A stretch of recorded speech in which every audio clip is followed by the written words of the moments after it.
You're listening to an Airwave Media Podcast.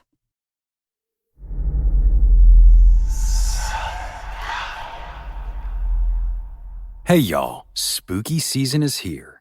And if you're looking for a show to whet your appetite for a little haunted history, then I'd like to invite you to check out Southern Gothic, a chart-topping history podcast that explores some of the most infamous legends, folklore, ghost stories, and hauntings of the American South. We've covered all sorts of stuff from the Bell Witch of Tennessee to the disappearance of the Confederate submarine, the H.L. Hunley, not to mention our deep dives into the local lore of some of America's oldest and most haunted cities, like New Orleans, Charleston, and St. Augustine. So, if you're ready for a little good old-fashioned Halloween storytelling with a commitment to quality historical research, then be sure to check out Southern Gothic today. It's available now on all your favorite podcast apps.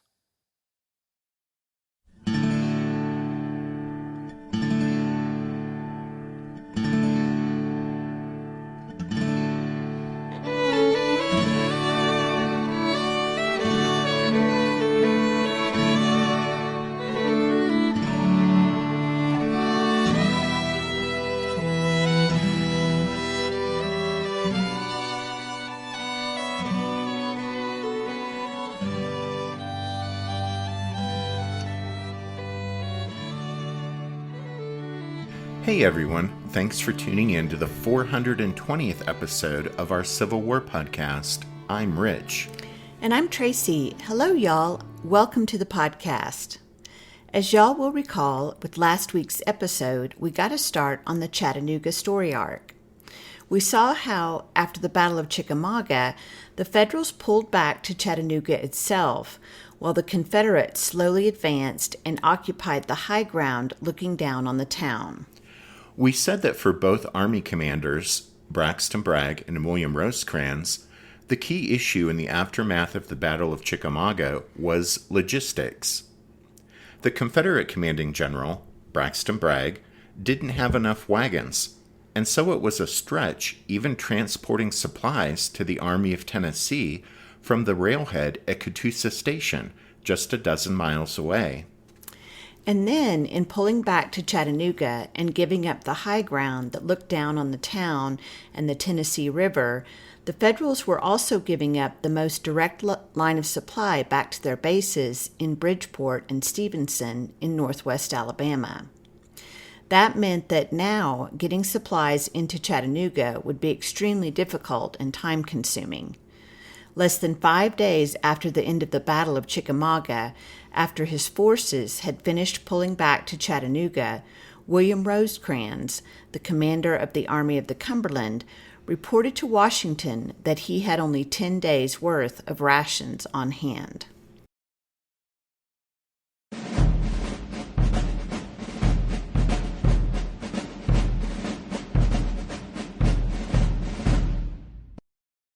For 3 days following the Battle of Chickamauga, a brigade of Federal infantry remained on Lookout Mountain, which loomed grandly over the Tennessee River Valley, just to the southwest of Chattanooga. Lookout Mountain commanded the main rail and wagon routes to Chattanooga from the west, that is, from the direction of the Yankees' supply depots just across the state line, over in northwest Alabama.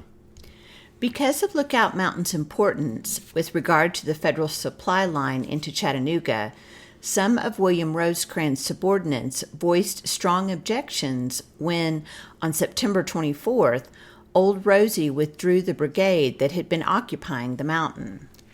However, in Rosecrans' opinion, he simply didn't have enough troops to extend his lines far enough out to include Lookout Mountain, so the men that had occupied that key high ground were pulled back to join the rest of the army, which was busy digging in and preparing lines of entrenchments to protect Chattanooga. The Confederates immediately accepted the gift of Lookout Mountain, seizing the high ground along the summit of the ridge and pushing troops into the valley beyond, to the banks of the Tennessee River.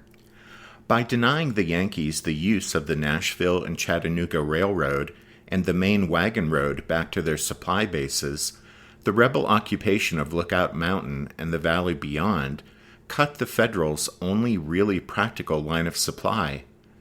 So now, to keep his army from starving, Rosecrans would be compelled to devise an alternate supply route into Chattanooga.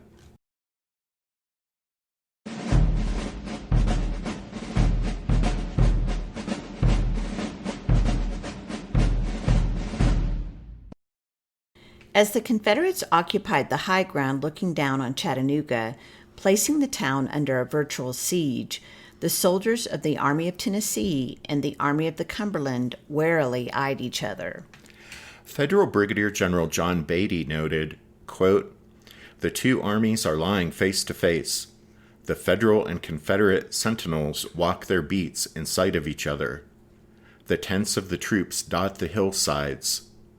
We see their signal lights on the summit of Lookout Mountain and on the knobs of Missionary Ridge." As the two armies settled into place at Chattanooga, in Washington, the pressing issue was how to reinforce the Army of the Cumberland.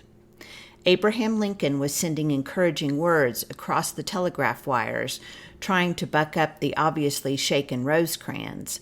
But Lincoln, Secretary of War Edwin Stanton, and General-in-Chief Henry Halleck all realized that more than encouraging words would need to be sent if the Federals were going to hold on to Chattanooga. Stanton's man on the scene was Assistant Secretary of War Charles Dana. After Chickamauga, Dana's reports from Chattanooga painted a grim picture and invariably depicted Rosecrans in the worst possible light. Dana's telegrams caused intense anxiety in Washington, as did Rosecrans' own messages in the days following the battle, which reflected the demoralized and exhausted general's inner struggle as he vacillated between determination to hold Chattanooga and doubts that was even possible. However, Lincoln, Stanton, and Halleck wanted Chattanooga held. They latched onto Rosecrans' declaration in one of his more optimistic moments that, quote, "If reinforcements come up soon, everything will come out right." Ulysses S. Grant, still out in Mississippi at Vicksburg after his capture of that place back in July, received urgent messages from Washington directing him to send whatever troops he could spare to Chattanooga, but such a movement would take time. The nearest Federal force that might rapidly send reinforcements to Rosecrans was Ambrose Burnside's command, which was just 110 miles away in Tennessee, to the northeast of Chattanooga, at Knoxville. And in the immediate aftermath of Chickamauga, when Lincoln pressed Burnside to go to Rosecrans' aid, Burnside said he would do so, but only after he finished an operation he was planning against Jonesboro, Tennessee. An exasperated Lincoln couldn't contain his frustration with Burnside, wiring the general and saying, "If you are to do any good to Rosecrans, it will not do to waste time with Jonesboro. Please do not lose a moment." But Burnside replied with excuses, delays, and questions which sorely tried the patience of his superiors in Washington. Halleck said, "I telegraphed him 15 times to reinforce Rosecrans, and the president 3 or 4 times. Finally, Edwin Stanton gave up on Burnside and set out to find troops elsewhere. The immediate catalyst for Stanton's actions seems to be several worrisome messages from Chattanooga that arrived in Washington on September 23rd.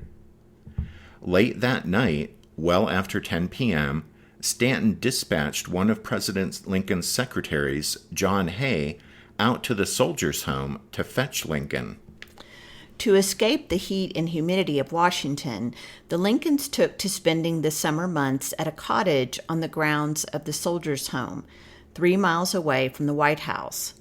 The president would ride back and forth, working at the White House during the day while spending most nights out at the cottage. Exactly.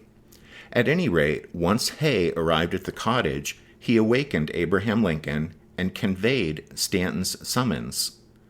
The deeply worried Lincoln dressed hurriedly, mounted, and rode off with Hay toward the city, remarking to Hay that the Secretary of War had never sent for him like this. Others had similar reactions. Treasury Secretary Salmon Chase recalled, quote, "The summons really alarmed me. I felt sure that a disaster had befallen us." When Lincoln, Halleck, Chase, Secretary of State William Seward, and several lesser officials were assembled, Stanton stated his business. Rosecrans, he said, needed help now. Burnside would not go, and troops from Grant's department were too far away. Then Stanton got to the point, saying, "I propose to send 30,000 troops from the Army of the Potomac." Stanton reasoned that if Robert E. Lee could send Confederate soldiers from the Army of Northern Virginia to reinforce Braxton Bragg, then there was no reason George Meade couldn't send troops to Chattanooga from the Army of the Potomac. When Stanton stated that in 5 days' time he could put 30,000 troops with Rosecrans, Abraham Lincoln expressed disbelief. The president said, "I'll bet that if the order is given tonight, the troops could not be got to Washington in 5 days. Stanton replied huffily that the matter had been carefully investigated and that he had been assured it could be done. "But," he said, "if 30,000 can't be sent, let 20,000 go." What Stanton was proposing was the greatest transportation event in the history of warfare up to that time. Never had so many troops been moved so far in so little time. It seemed impossible, and it would have been practically anywhere else in the world. But the U.S. rail network had grown tremendously in the 1850s, both in extent and organization, especially in the northern states. For what Stanton proposed, the track, locomotives, and rolling stock existed. More important, the know-how existed on the part of railroad executives for coordinating the countless technical details involved in an operation this size. Indeed, Stanton had one of those railroad executives on hand as an expert witness to bolster his case. Incredibly, to those sitting around the table that night, the thing actually could be done, and after a couple of hours of discussion, Abraham Lincoln agreed that it should. At 2:30 that morning, the orders went out and the great endeavor began. The Army of the Potomac's two smallest corps, the 11th, commanded by Oliver Otis Howard, and the 12th, commanded by Henry Slocum, would form a detachment under the command of Major General Joseph Hooker. In all, they would number about 23,000 men.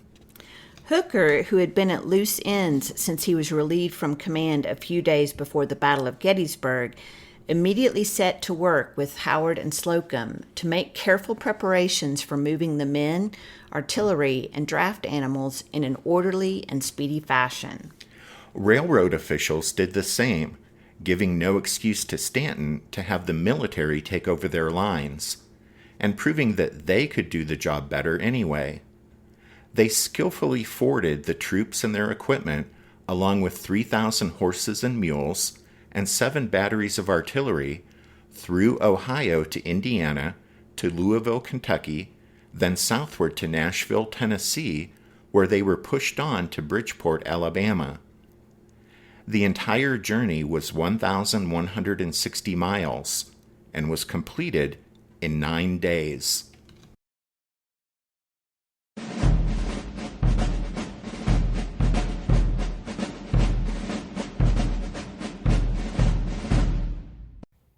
What's something you learned in history class that you feel wasn't the whole truth? Better yet, what's something you didn't learn at all that was omitted completely?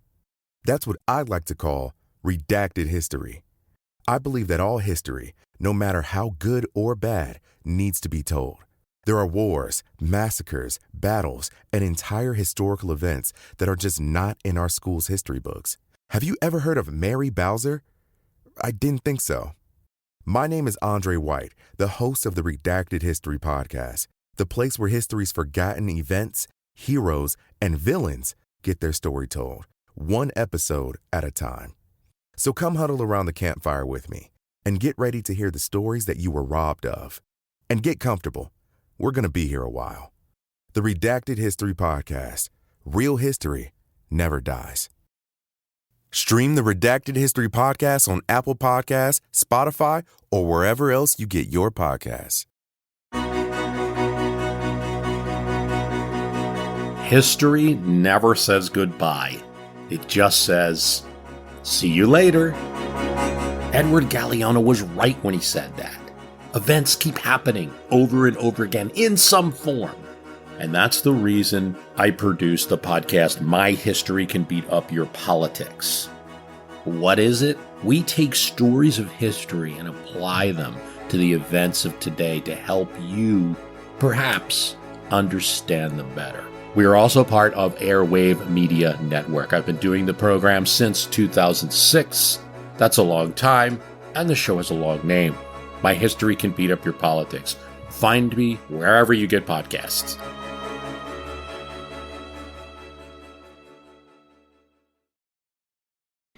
While the Yankees rolled up their sleeves and moved heaven and earth to get reinforcements to Rosecrans, Braxton Bragg also got to work.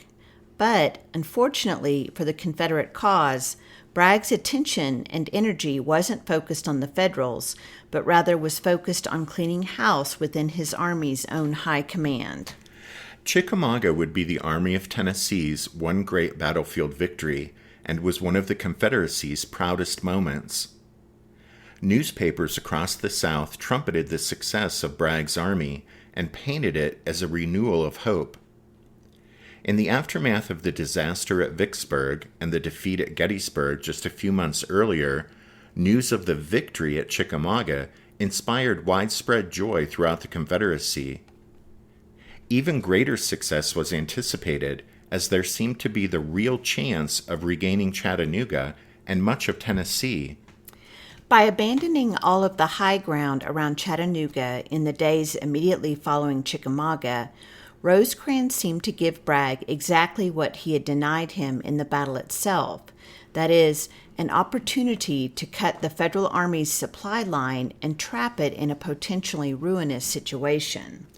But after moving the army up and occupying the high ground relinquished by the Federals, and thereby placing Chattanooga in a state of limited siege, Braxton Bragg turned his attention inward to his antagonists and adversaries within the ranks of the Army of Tennessee's high command. We've already talked at length on several occasions about the toxic command environment within the Army of Tennessee, going back to Bragg's bitterness in the aftermath of the 1862 Kentucky campaign, and how that anger and resentment was returned in spades by many of his subordinates. Confederate President Jefferson Davis had previously stepped in to try to diffuse the poisonous dysfunction that plagued the Army of Tennessee's high command. Davis's solution had been to send Joe Johnston to the Army in the spring of 1863 to make a show of looking into the situation and then remove Bragg from command. But although Johnston went and poked around, he flatly refused to relieve Bragg, even though he knew that's exactly what Jefferson Davis wanted to happen. Johnston made excuses to sidestep sacking Bragg, and in the end, Davis let the matter drop and left Braxton Bragg in command. That, of course, only allowed the spirit of bitterness and discontent among the Army's high command to fester and worsen. But in the aftermath of Chickamauga, Bragg seemed determined to take the bull by the horns and finally resolve the unhappy situation.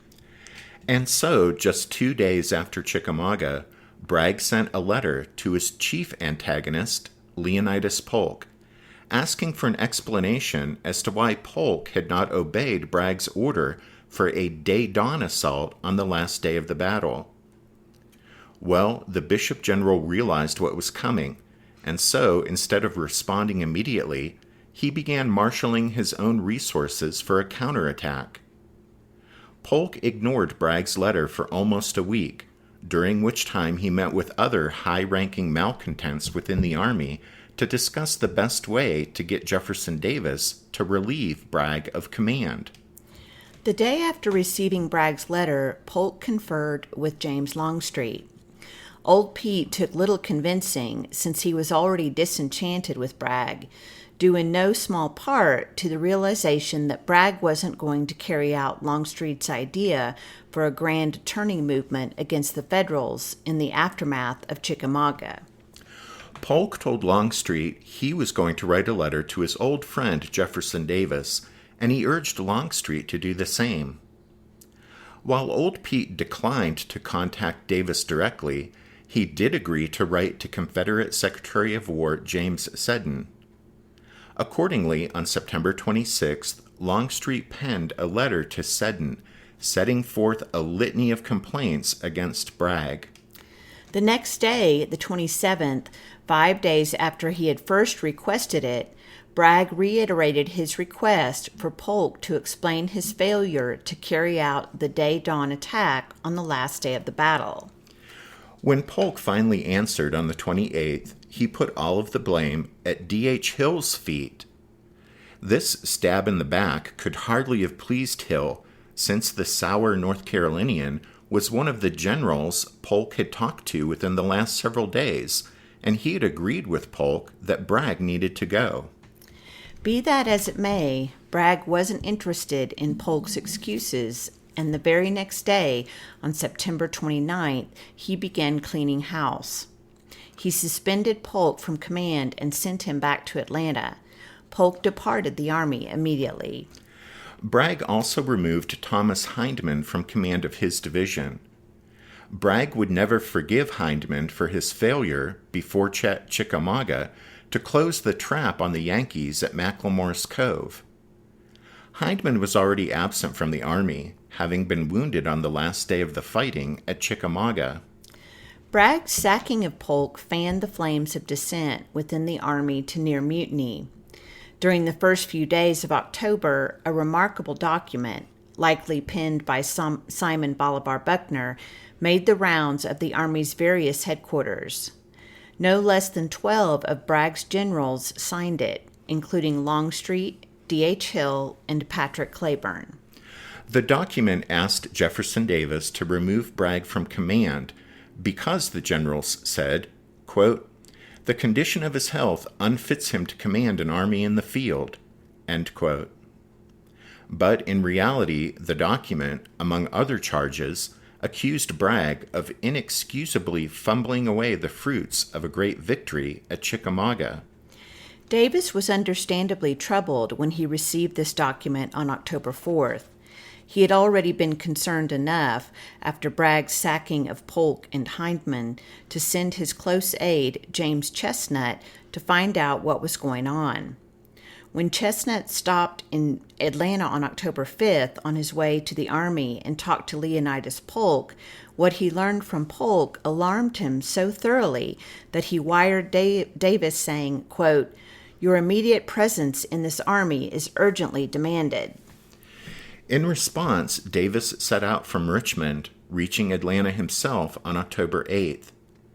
He met with Polk, who made excuses and bitterly condemned Bragg. Despite their friendship, the Bishop General made little headway with Davis, who, at this point in time, wasn't inclined to replace Bragg.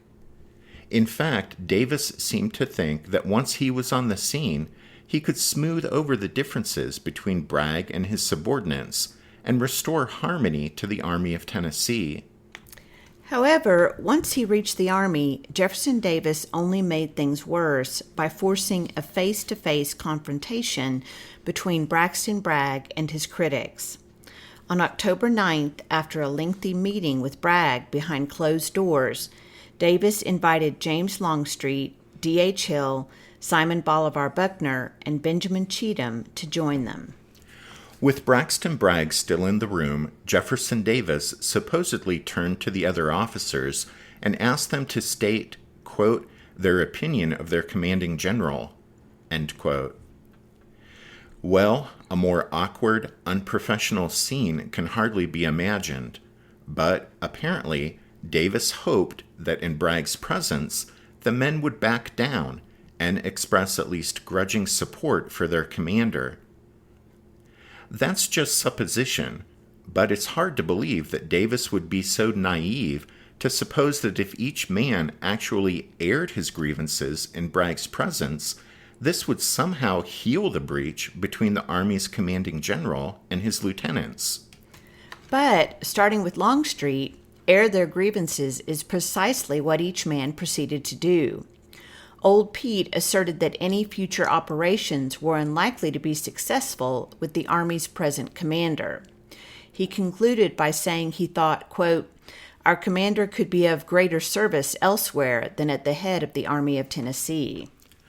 With Longstreet having broken the ice, both Buckner and Cheatham offered similar views. It was D.H. Hill, though, who was most strident in his criticism of Bragg.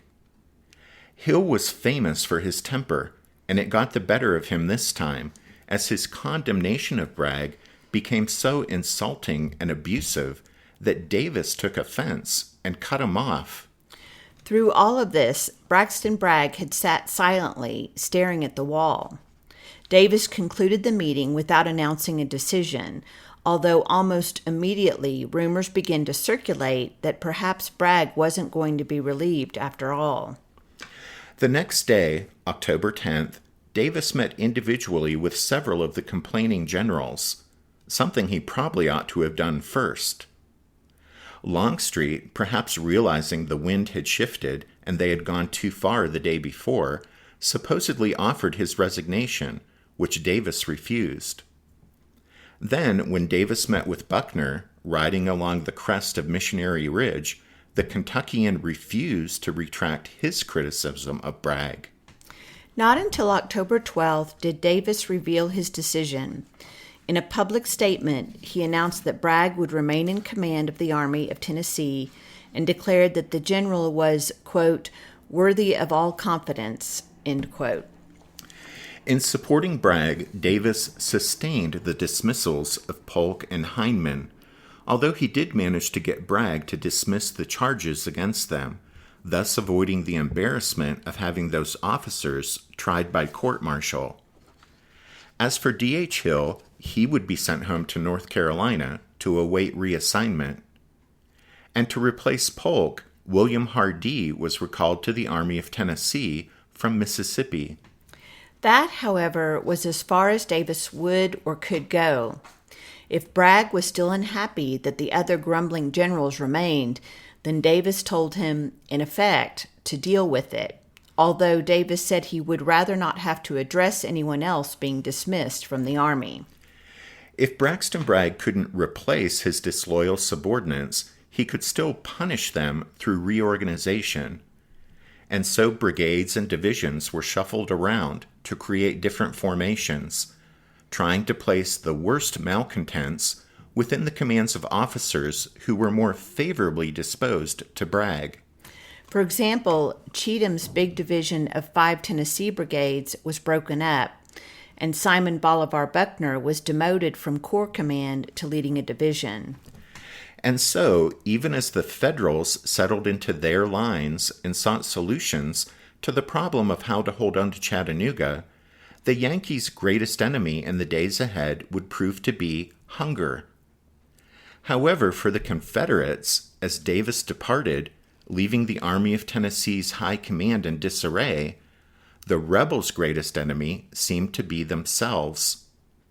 Because in the end, Jefferson Davis's visit solved nothing. The bitter stew of discontent would keep simmering, continuing to poison the high command of the Army of Tennessee.